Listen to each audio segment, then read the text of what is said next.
Hello বন্ধুরা, শ্রাবণী রান্নাঘরে সবাইকে স্বাগত। নতুন বছরের সবাইকে জানাই শুভেচ্ছা ও ভালোবাসা। আজ পিকনিকের দিন, সবাই পিকনিক করছে, তাই ভাবলাম আমরাও একটা ছোটোখাটো পিকনিক করে নিই বাড়িতে। পিকনিকের মেনুতে ছিল খিচুড়ি আর চিকেন কষা। খিচুড়ি বানানোর জন্য যে উপকরণগুলি নিয়েছি সেইগুলি হলো ফুলকপি, বাঁধাকপি, গাজর, বরবটি, মটরশুঁটি, শিম আর অল্প একটু পালং শাক। এর মধ্যে নুন ও হলুদ দিয়ে ভালো করে ভেজে নিচ্ছি। কেন বলো তো বন্ধুরা, নুন হলুদ দিয়ে ভেজে নিলে তার হালিশটা গন্ধটা কেটে যায়, টেস্টও ভালো হয়, খেতেও ভালো লাগে। ভালো করে ভেজে নিলাম। আর খিচুড়ির জন্য আমি নিয়েছি অল্প একটু মসুরির ডাল 1 কাপ মতো, 1 কাপ মতো মুগের ডাল, 2 কাপ চাল। তোমরা তোমাদের পরিমাণ মতো নিয়ে নিও। মুগ ডালটা ভালো করে আমি ভেজে নিয়েছি আগে। ভেজে তারপরে একসাথে ধুয়ে দিয়ে দিয়েছি। এরপরে খিচুড়ির জন্য মশলা তৈরি করে নিচ্ছি। মশলাতে আছে গরম মশলা, তেজপাতা, শুকনো লঙ্কা, অল্প একটু গোটা জিরে আর পেঁয়াজ কুচি দিয়ে ভালো করে মশলাটা করে নিলাম। অল্প একটু চিনি, টমেটো কুচি, পরিমাণ মতো নুন। আমি এখানে কিন্তু রসুনটা দিচ্ছি না, তোমরা চাইলে রসুন দিতে পারো। আমি আদা বাটা দেবো, কারণ আমাদের রসুনটা সেরকম কেউ পছন্দ করে না। ভালো করে মিশিয়ে নিচ্ছি।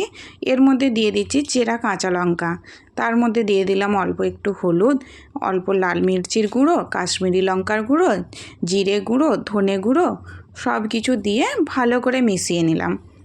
ব্যাস, মশলা তেল ছাড়ার অপেক্ষায় রেডি। মশলা তেল ছেড়ে গিয়েছে, এরপরে দিয়ে দেবো খিচুড়ির উপর। এটা ফুটে গিয়েছে খিচুড়িটা। তোমরা কিভাবে করো কমেন্ট বক্সে জানিও, আমারটা ভালো লাগলে সেটাও কমেন্ট বক্সে জানিও।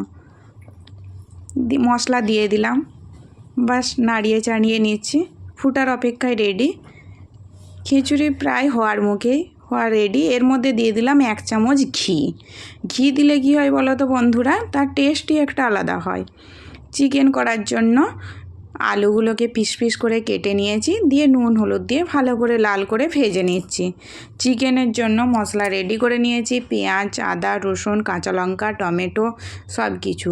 কিন্তু ম্যাগনেট করছি একটু অন্য রকমভাবে। কীরকম বলো তো বন্ধুরা, একটু পেঁয়াজ বাটা, একটু আদা বাটা, একটু রসুন বাটা, অল্প একটু হলুদ, অল্প একটু লঙ্কা, পরিমাণ মতো নুন দিয়ে, আর এর মধ্যে একটা নতুন জিনিস দিচ্ছি বন্ধুরা, সেটা কি বলো তো, সেটা হলো বড় এলাচ। বড় এলাচ ভালো করে মিক্সিতে বেটে নিয়েছি, দিয়ে সেটাও দিয়ে দিয়েছি ওর মধ্যে। ম্যাগনেটটা 5 থেকে 10 মিনিট করে রেখে দিও, তাহলে কি হয় বলো তো, ওই চিকেনের গন্ধটা কেটে যায়। আমি কিন্তু চিকেনটা একটু অন্যভাবে করব। সেটা কিভাবে বলো তো, চিকেনটা প্রথমে ভেজে নেবো, ম্যাগনেট করা মাংসটা প্রথমে ভেজে নেবো। বেশ, ভেজে নিয়েছি। এর মধ্যে মাংসটা কষাবো।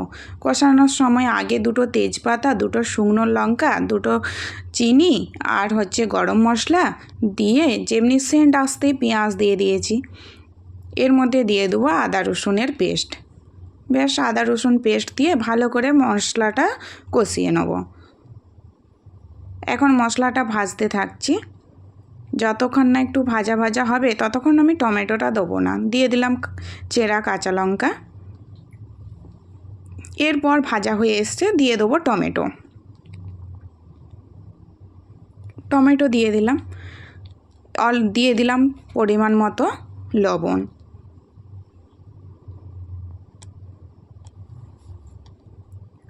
একটু ভালো করে ভেজে নেব।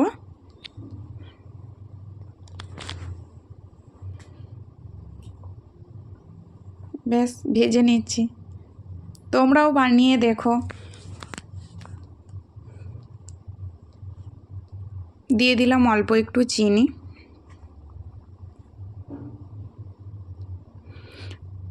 ভাজা প্রায় শেষ, মশলা থেকে সেন্ট বেরোচ্ছে।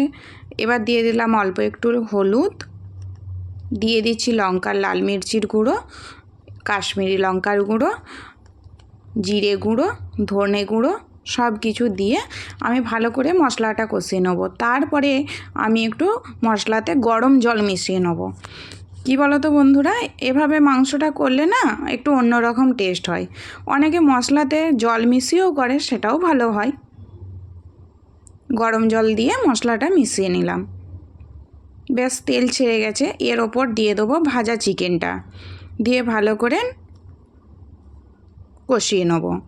মশলা রেডি, তেল ছেড়ে গেছে।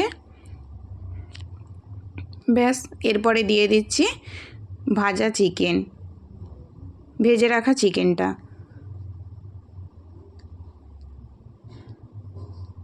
দিয়ে দেবো ভেজে রাখা আলু, ভালোভাবে নাড়িয়ে চাড়িয়ে কষিয়ে নেব। ভালো লাগলে অবশ্যই শেয়ার, কমেন্ট, ফলো করো বন্ধুরা। তোমরা পাশে না থাকলে কোনো দিনই এগিয়ে যেতে পারবো না। পাশে থেকো বন্ধুরা। কমেন্ট বক্সে জানিও কেমন হয়েছে।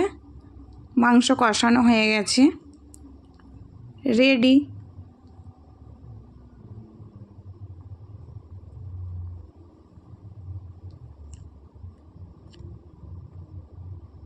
এরপরে দিয়ে দিচ্ছি ধনেপাতার কুচি,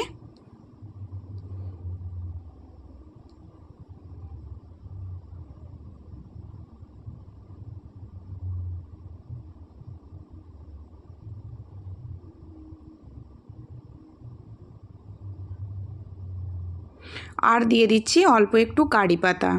কী বলো তো, কারি পাতার সেন্টটাই একটা আলাদা আসে। ব্যাস কমপ্লিট, টাটা।